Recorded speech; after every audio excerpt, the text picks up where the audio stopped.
Well, good day. Good day. Another wonderful day with the Crotchety Old Men podcast. Looks like I'm frozen, but you can hear me. Yeah, it's another fun day with the Crotchety Old Men podcast. And I said at the last episode, I was going to stop introducing myself. So, for those of you to know, we're the Crotchety Old Men. And I'm Gary, there's George, and there's PC. And the other gentleman, I'm going to let George go ahead and kick us off and do the intro. And we got to strap ourselves in and get ready for another exciting episode. George? Hey, good morning, everybody. How you doing? We're great, man. Doing great. Good. Getting better. Good. Hey, we sometimes have guests return, and we felt that Mr. Greg Henley told a great story when we were here last time. So we thought it'd be good to have him back on again and talk a little bit about what he's been doing. Just kind of give you a little background. Greg's been around, heavily involved in businesses, establishing financial and business strategies. He's also led 2 bank acquisitions. But what we talked about the last time was a production that he produced as far as director, which was Slavery to Legacy, the Alonzo Herndon story, which was a story of the first Black millionaire in Atlanta, Georgia. So we're going to focus some on that today. We're going to welcome Greg back on, and the conversation may go in a couple of different directions, but that's how we are. How are we going to do it this morning on the Crotchety Old Man? Greg, welcome again. How you doing? I'm doing very fine. It's really good to be here. It's been a minute, and I feel like I'm part of the club here in terms of the Crotchety Old. So I'm in the right place. But thanks for inviting me back, and I'm doing very well. Thank you. Good. Absolutely. Well, you know what? I like to get things started. So, Greg, of course, George gave, the background, some of it. You have an extensive background from production and, certainly as a mentor and actually as a deal maker. That's one of the most impressive things I like to see, man, as brothers and sisters out here making deals. But let me back up a bit before we jump right into that and tell us, how did you get started? You made this film about Mr. Alonzo Herndon, and certainly we want our audience to hear a lot more about that. This being Black History Month, this our last Monday of the month, and so we'd be remiss if we did not explore that. So, Greg, tell us about it. Yeah, I'm going to go back to some of my teaching experience. I've had the opportunity to teach entrepreneurship. And in teaching entrepreneurship, one of the things that I teach is how do you scale a business? Yes. My interest is not only in teaching, but it is in actually operating businesses. So one of the questions I ask myself is, how do you scale teaching? Mm-hmm. And interestingly enough, what I came up with was TV. Okay. So because it's a way to reach a lot of people, and if you are able to entertain while you produce shows, you're able to reach a lot of people and teach them some of the principles that come to starting businesses, but starting careers, and just in terms of elevating themselves as individuals. So my interest in TV and film started when I was thinking about how do we start businesses in scaling teaching. And what I started doing was I went on a road trip where I interviewed a bunch of entrepreneurs, and I created a film I also wrote a book based on that road trip, and I created a film that was broadcast on Georgia Public Broadcasting, where I highlighted 3 Atlanta-based entrepreneurs, one of whom is the gentleman who invented the Super Soaker water gun. And for the audience who doesn't know, his name is Dr. Lonnie Johnson. He's a Black man who's got over 100 patents, and he lives and works here in Atlanta. So a little bit more about Black history, but with an existing individual. In doing that film, where I featured Dr. Lonnie Johnson, there were 2 other entrepreneurs also in that film. And in talking to the Georgia Public Broadcasting folks, sorry, to go back a little bit, before we start talking to the GPB folks, I was able to interview Ambassador Andrew Young, so another icon of civil rights and Black history. And I was able to get him to talk about Alonzo Herndon as a way to introduce the film and go back to some of the pioneering entrepreneurs here in Atlanta. So part of that initial film, I talked about Alonzo Herndon as a way to provide some context for the pioneering Black entrepreneurs here in Atlanta. In talking to the GPB folks who, as I said, they broadcast the film, we had a conversation where we were saying, nobody's done a film about Alonzo Herndon. Again, he's the first Black millionaire here in Atlanta. And I think we were all surprised. But in that conversation, I said, okay, I'll do it. It's one of those, if not me, then who questions that we all have to ask ourselves. I think we all come to that at some point in our lives. If not me, then who's going to do it? Right. So I volunteered to do the film. One of the key things for me is he is part of my DNA, right? He's a pioneer upon whose shoulders I think all of us stand, but certainly I stand. So again, he's one of the first guys who was born a slave and created a business legacy. So I was happy to do the film, but from a business standpoint, from a TV standpoint, I was able to get Georgia Public Broadcasting to say we will broadcast it, which was important to me in terms of my business.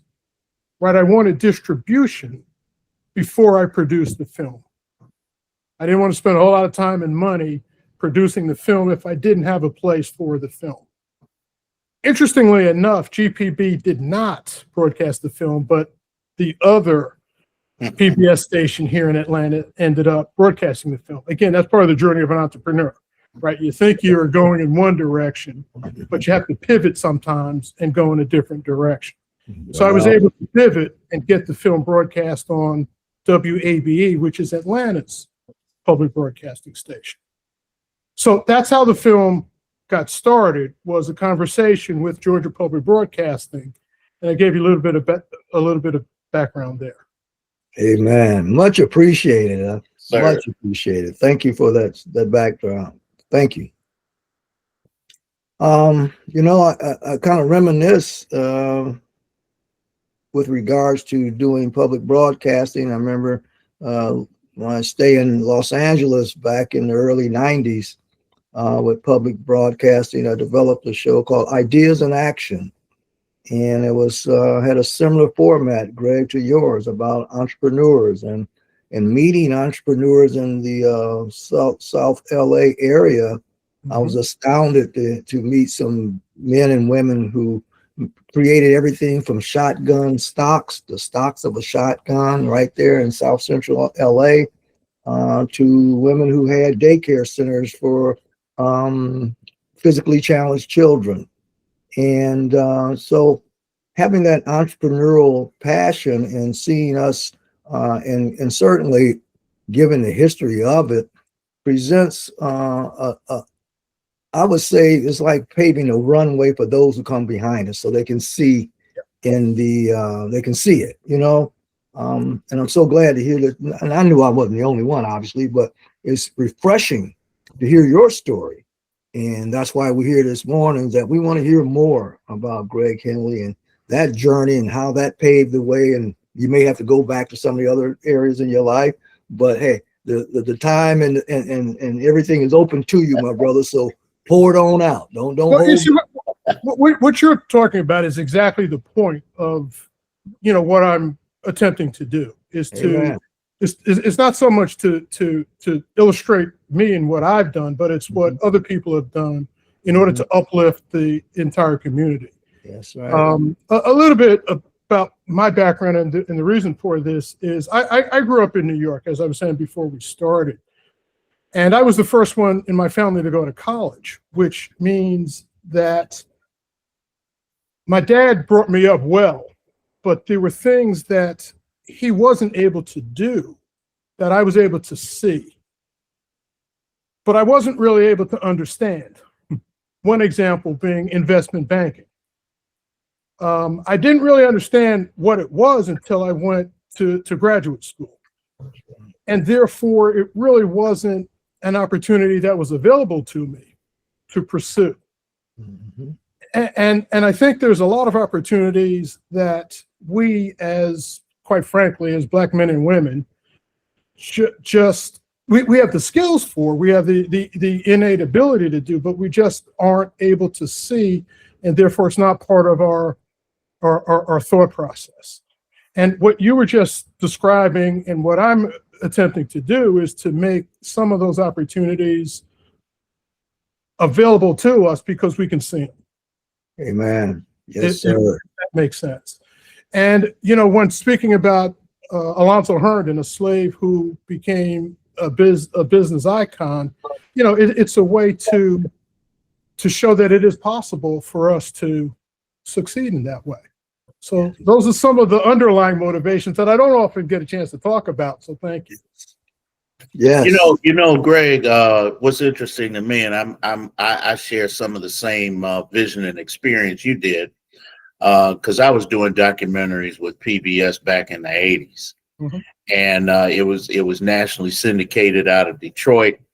And I got my experience from this brother who they had recently laid to rest, who his name was David Rambo, and he taught us.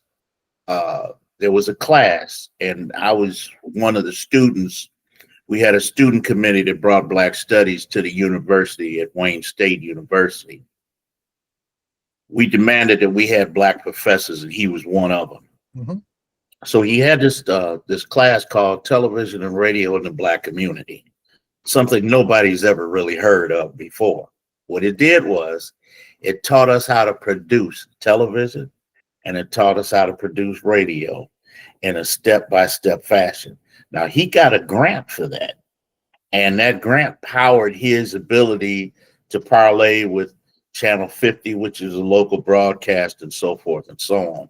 But what you said was so important to me, because we artists have this discussion about, is art an imitation of life, or is life an imitation of art? Mhm. And when you look at that subject or that question, though that's the question that really gets vision started, where people can see things that they don't normally see. You got right now, you got history books that are taken out of classrooms. You got people dismantling museums that we've created to tell our own story. And I just think, where you're sitting right now is very important in terms of the kind of stories we tell ourselves, so that the people behind us can have a vision that there's certain things that out here that are possible. Yeah. One of the things that I haven't talked about yet, and how I met George, was the other thing that I've done in terms of distribution is we've had a number of private screenings. And those private screenings are a way to get the information out to people who don't actually watch the PBS show. So for me, that's really exciting, because it also gives me the opportunity as a panelist to engage with the audience, answer questions, and see what is important to the audience. So PC, that's another way I think to get the word out, is through some of the private screenings. And, for me, the private screenings have really exceeded my expectations.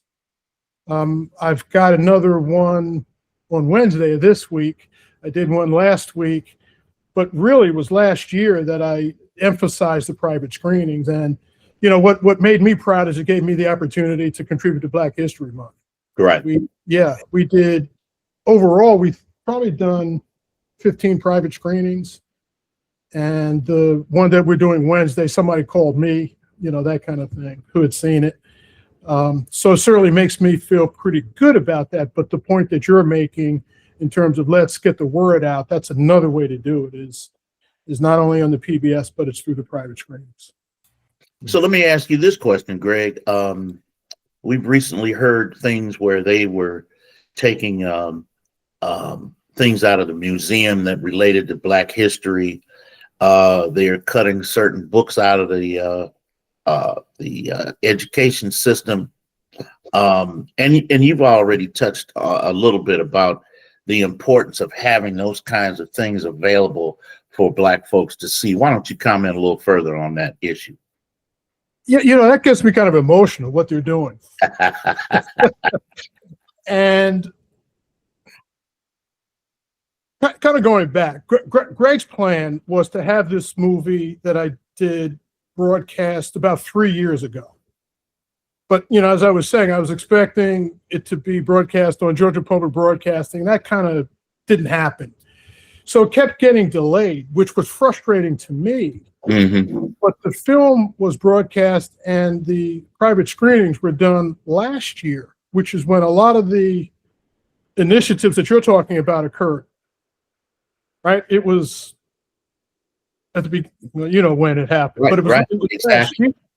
And the point that I'm trying to make is the timing, God's timing, not Greg's timing, was that the movie for the Black History movie and so forth was done at the same time that some of our initiatives, some of our 100-year-old initiatives were being taken away. So God had a plan that was a lot different than what I had planned.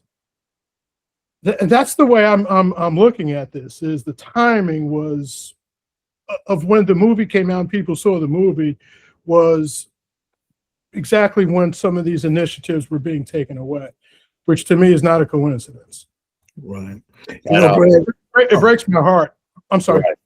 No, I was going to say, in terms of the Alonzo Herndons and everybody on this panel, we know of everybody from Madam C.J. Walker to other entrepreneurs, Booker T. Washington.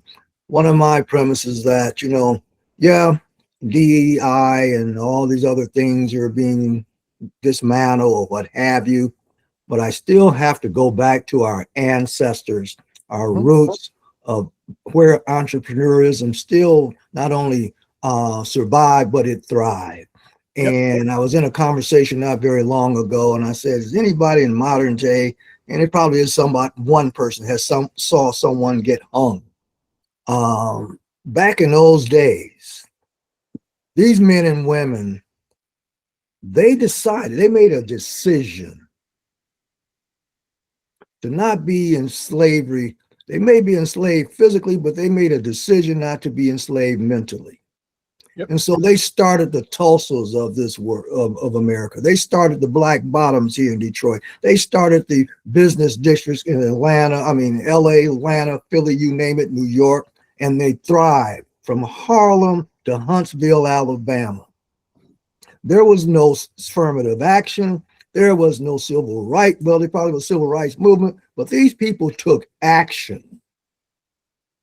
And they paved the way, but somewhere along the way, we got hoodwinked and bamboozled into this myth about working for someone else forever. Now, I'm not against jobs. Obviously, we all need those things. But Jim Rome, who's deceased now, wrote a book called The 7 Habits of Wealth and Happiness. And he made this quote, and I've never forgot it. Wages will make you a living, but profits will make you rich.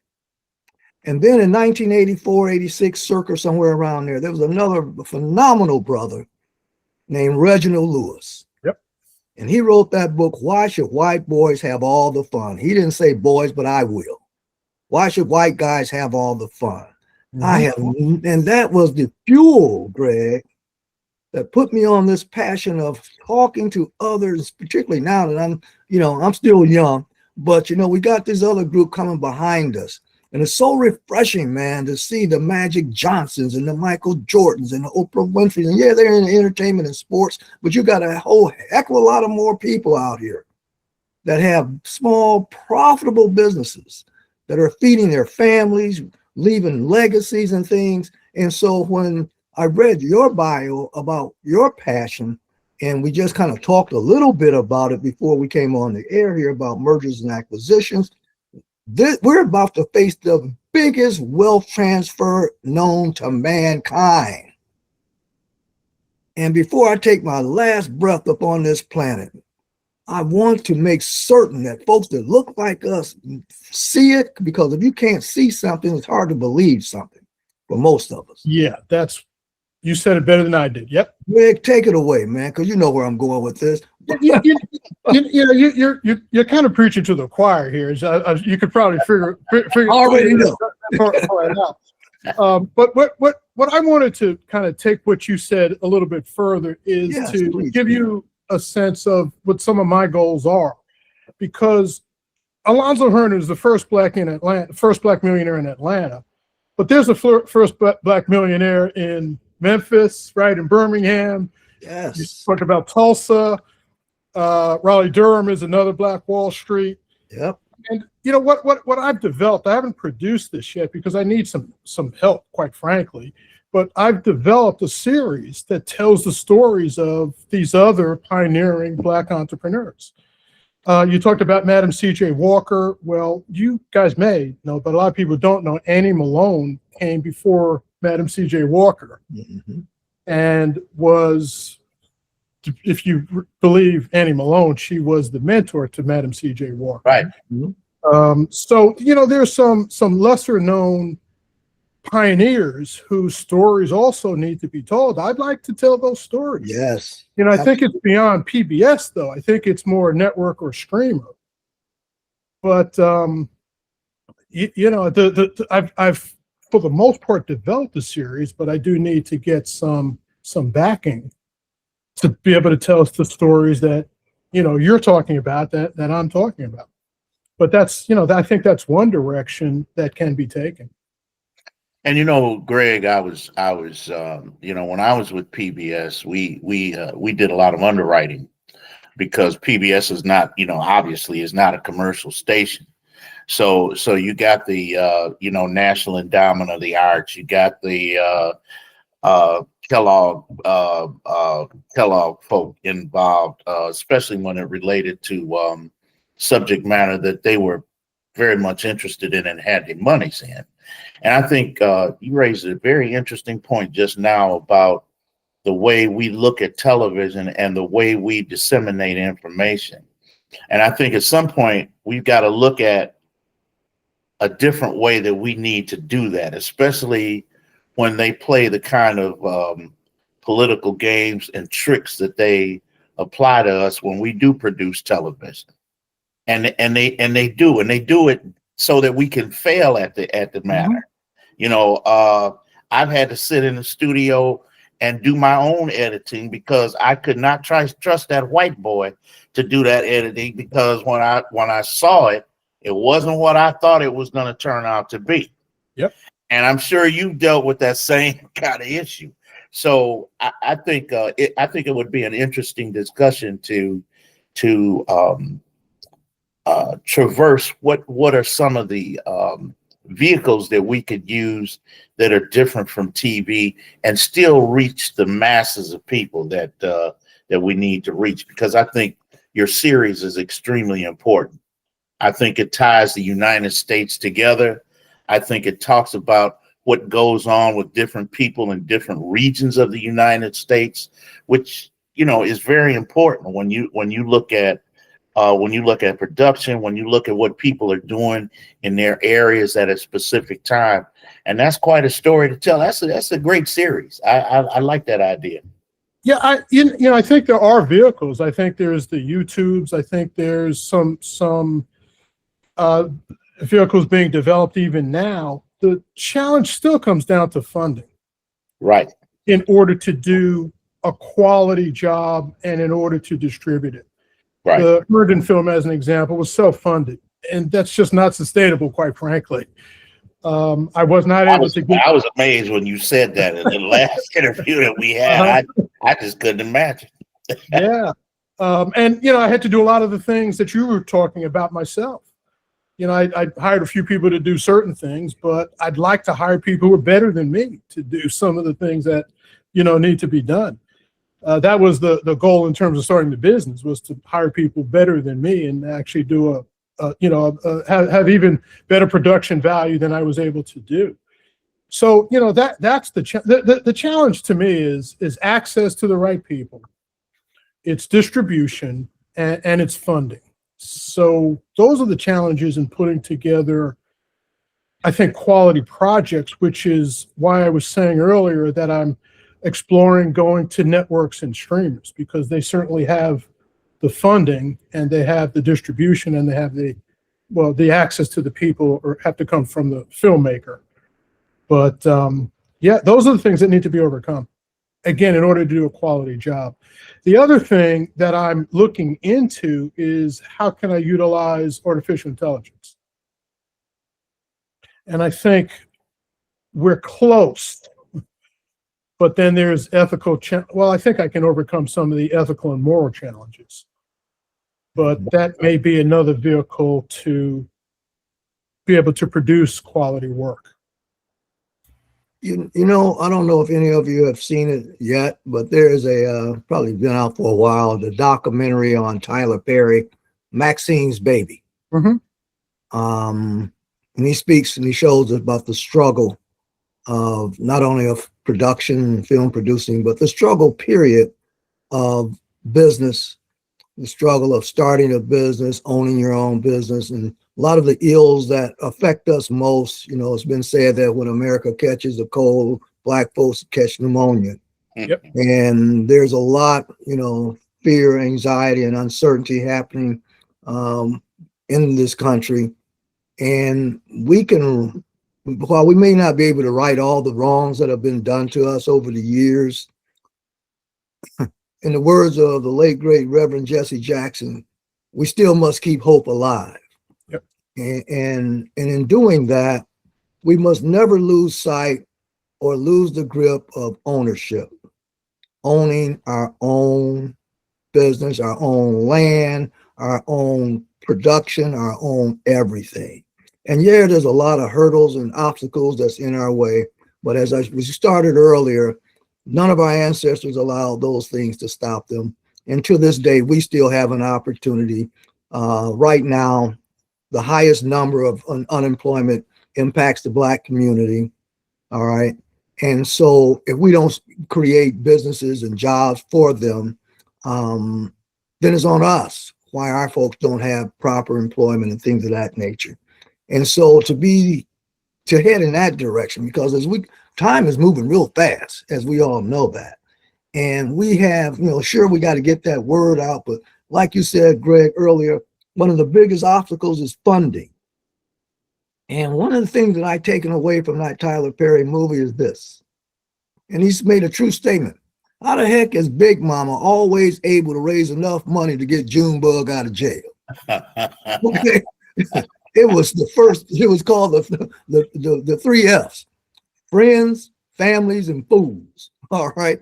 Now, don't be pejorative about the latter group, because they just believed in it. They believed in the Gary Smith and the George Crumleys and the Paul Clemens and the Greg Henley. They didn't know whether you're going to win or lose. But you got those other two called friends and family. And those resources have never gone away. There are still people out here that believe in you, Greg. And there's still people out here that see the vision and the passion that you have and the story that's in you that has to come out one way or the other. And you have stories like we all probably do. All right. And so I'm saying all this to say that the first step is the biggest step. Martin Luther King said it again so eloquently. You can't see the top of the staircase, but you got to take the first step to get there. So I said all that, man, to say that, yeah, I'm with you 100% every which way I can. And certainly we will have some conversation after our podcast here. But to our audience today, as we give them hope, inspiration, and things of that nature, that because there's people out there, there's people out there, man, they're being held hostage in their own minds. Right. I get all the time, man, with brothers, young guys and stuff, sisters and stuff, they got it inside of them. They just don't know how to get it out. No, I'm talking about skills and all that kind of stuff. So, Greg, can you share anything with us along that line? Well, no, I agree 100% with you, and you know, hopefully some of the work that you guys are doing, some of the work that I'm doing, can inspire people to, to fulfill the potential that they really have. Because like you, I believe that, particularly Black men and women, we have the potential. And sometimes, as you said, the biggest challenge is up here. Yeah. So let's, I really want you guys to continue to do what you're doing, and hopefully we can, collectively with the four of us, figure out a way to do some things where we can help others, because I think that really is the point. Amen. Amen. Yes, it is. Yes, it is. George? Yeah, one of my favorite things to say is faith, not fear. Mhm. And that's kind of how I, navigate through things on a daily basis, because there's a lot of things we don't know, but there's a lot of resources that are available out there to us. And that was one of the things that my curiosity when I first saw the film that's showing last year was, I got to meet this guy, because of the fact that, he cracked the code on something that just sparked my interest. And I said, we've got to have this for the podcast, because here again, our four pillars are information, education, exposure, and opportunity. And, with one person's opportunity becomes others. So, you've kind of hit on some of the questions I had, which was, here again about funding and things like that. But you kind of touched on one thing I want you to kind of expand on, just kind of get your thoughts on AI. That's one of the big buzzwords in everything right now. And I was talking to some folks the other day, and, there was some fear and, what it's going to do, what it's not going to do. And we've been trying to put, more clarity to that, because we want to see it as it's a tool. And if we don't get on this bandwagon and understand how this tool can help us, we're going to be left behind. So can you kind of talk a little bit about how you see AI in the film industry helping you, growing you, and things like that? Yeah, for me, one of the things that I'd like to do is to be able to tell stories. And a lot of my interest is historical. I think one way to make stories interesting is to do reenactments. So you have a specific individual, specific character, actually acting out a scene of overcoming some obstacle. And I think rather than just telling the audience that it happened, if we can show the audience. Mm-hmm. In the past, some productions have used actual actors to do it. So obviously it's not the real historical people, but it is actors. And I think that AI can be used, again, ethically and morally. I mean, that's important to me. Yeah. As a way to do reenactments, which would make the story more interesting, and therefore more people will see the story. So that's the way I'm thinking about it. We're not quite there just yet, but I think we're really close in terms of the film. Sorry, the docuseries, which is what I'm interested in, and being able to tell reenactments. So that's the way I have already dabbled in using artificial intelligence. George, I think your point is extremely well taken with me, where it is a tool, and if we're not conversant, if we're not utilizing it properly, we're going to be left behind. I think the fear is justified, but I think the question is, what's the action that needs to be taken to overcome the fear? And I think that is to immerse yourself in becoming proficient in using it. Well, from a fear perspective, I think it's based on where the information is coming from. It's and you have to always consider the source, because it was built, and there are people utilizing it, and it's enhancing what they're doing. The fear factor is more so to hold people back, because normally with fear we don't want to do it. We don't want to touch the hot stove. We don't want to get in it. We want somebody else to be the guinea pig.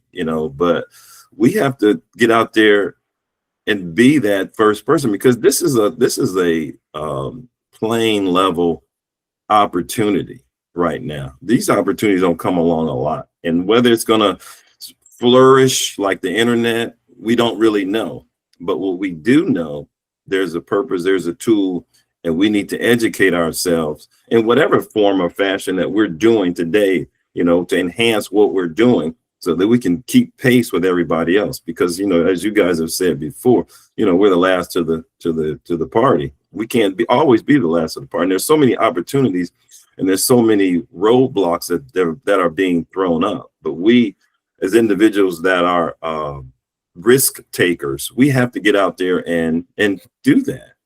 So here again in the film industry, we talked a little bit about AI. So touch a little bit, because you've got extensive background in financing, and you know you've helped with the acquisition of a couple of banks. You know, if people are listening to this, can you give them some resources and some avenues to look at to find funding for these types of projects? Well, let me kind of go back, because we're looking at the same thing, but a little bit differently, which I think is actually pretty good. You know, for me, when I think about fear, it's something I think we should all face, not shrink from. And I think that's really important for all of us is let's understand the source of the fear, let's learn from it, and then let's face it and determine what's the best way to overcome it. You're absolutely right, George. A lot of us don't do that. A lot of people don't do that. But I think it's very important for us to face the fear and learn what's the best way to overcome it for us as individuals. For me as an old guy, and I really like this podcast, you know, AI was something that, you know, there was a fear factor of sorts, but the way to approach it is to, again, try to learn, and then how can I use it to my best advantage? One of my colleagues, when I told my colleague that I was going to use AI in some of my productions, she said, well, that means you're not going to, you know, you're not going to use one of my friends as actors. And, you know, my reaction was, no, that's not the case. It's going to allow me to do something that I wouldn't be able to do otherwise. Right. You know, once I started looking into it. So I'm sorry, I know I didn't answer your question, but I wanted to just kind of give you my perspective on how one should, and I know we don't always do it, but how one should approach fear. So I'm sorry. Yeah. Well, I think you said it, Greg, when you say you got to face your fears. I mean, you know, it's like anything else, any other obstacle, what have you, that crops up in life. You have to face it. Okay, in order to overcome anything, you got to look at it head on and attack it. All right. I think David, the little story in the Bible about David and Goliath. He didn't try to run around the guy, didn't try to go up on him. He came right at him. Okay. Sure. So you face that fear, and you just turn that attack. It's like Krav Maga. You use that same energy and that same force against your attacker. All right. And people that don't know about Krav Maga, go to YouTube and you'll learn a few moves. But my point here is that facing fear, we've been doing it all our lives. It's in our DNA. Right. Okay. That's right. There's some folks now already afraid because they think that ICE is coming to get them next. All right. And all this nonsense. All right. Bring it. Is my attitude. Come on, let's go. Okay. And that goes for anything. So we have to have that tenacity. It's in our DNA. All right. But we've never let fear stop us before. So why is now all of a sudden with this AI, this tool, as George named, and that's all it is. It's tool. AI has been around for a long time. It's like serendipity. You know, you buy a daggone yellow car and you haven't seen any yellow cars until you roll off the lot in yours. Now all of a sudden, damn, there's yellow cars everywhere. Well, that's the way AI is today. Okay. It didn't just happen in 2025, 24. You know, AI was around in the 1990s and probably before then. We just did not know about it. Okay. It's been in our cell phones for ages. It's known as a chip. So get over that nonsense. Let's find out what are the various uses of AI. You have generative AI, you have predictable AI, you have data centers. Why the heck you think they're building all these data centers and soon in your own backyard? Absolutely. Yep. Okay. So what we have to do is be aware, be open, and change, because change is always going to happen. And I think the thing that we're more afraid of than anything else, it's not AI, it is change. And we Always have going to happen. And go ahead. I'm sorry. no, I think you're absolutely right. Change is the only constant. Yeah. There will always be change, and we need to determine how we're going to react to it. And I think the main thing is we need to understand it and react head on to it. Yeah, exactly. And respond to it. Okay. Mm-hmm. Because I've learned over the years that when we react to things, like you take some medicine, if you have a reaction, that's typically a negative. Okay. But if you take some medicine for a cough or a cold or whatever, and you respond to that medication, now that's more of a positive. So now, yeah, instead of being reactory toward things that happen to us, we need to respond. And sometimes no response is the best response. But wisdom, knowledge, and understanding will teach us that. But what we do have to do is embrace change, use change to our advantage, because change is good. Not all change, but some change is good. And there's a silver lining in down near every cloud. Most of the prosperity, most of the great things that has happened in this country, in this world, and on this planet happened during wars, famines, droughts, negative things, depressions and stuff. That's when things really happen. Okay. Everybody can do good in the good times. But you hear stock investors tell you that, hey, when the stock goes down, what? Buy more. Yep. Well, you got to use a little caution with that, but but still, that is the thing. Buy the dip. The people that we're talking about, all right, they created wealth through real estate, through what have you, during bad times, horrible times. So what we have to do, and these changes, like you say, it's a constant. And Greg, I want to commend you again as we're getting short on our time here, but I certainly want you to have the last word. But as these AIs and all these other things come, there's always going to be something coming up. There's going to be another pandemic. All right. So what we have to do is not get ready, but be ready so that we can take advantage of the opportunities that's headed our way. Well, really, what I'd like to do is I'd like to commend the three of you for doing this, for your platform, for telling folks about investing, about finance, about all the things that you do, which I think are so important. A lot of that's a big part of my background outside of the film side. And, the thing that I'd like to end with is just to commend you guys, to support you guys, and, to tell you guys to keep on keeping on doing what you guys are doing. I think it's really important. So thank you. Yeah, I think it's important that, our audience, can follow you as well. I mean, that's one of the purposes of having the show, is to make sure that you can also prosper, for this opportunity. So if they want to get in touch with you, if they want to see the film where your next film showing is, can you kind of give us that information? Contact me via email is the best way to do it. And that's G Henley, CHENLEY at BNext, BENEXXT. So two X's.com. So G Henley at BNext.com. Super. Easiest way to do it. Yep. Mm-hmm. Hey, as always, really appreciate you coming on, and you have an open invitation. You come back anytime you want. We love the discussion, and hey, that's what the crotchety old men do, right? But which one of you guys got the words for today? PC, you raising your finger. Let me, before PC goes, let me crotchety old man. I think I'm part of your club. Absolutely, Greg. I'm not a charter member, but you fit right in. You fit right in. I sure do. You're honorary member, my brother. Yes, sir. Today's word of encouragement comes from Kahil Gibran, one of my favorite, and it goes like this: the teacher who is indeed wise does not bid you to enter the house of his wisdom, but rather lead you to the threshold of your own mind. Here. Great. And as we always say on the Crotchety Old Man podcast, if you didn't know, now you know. All right. Take care. Be blessed. Thank you, man. Peace out, y'all.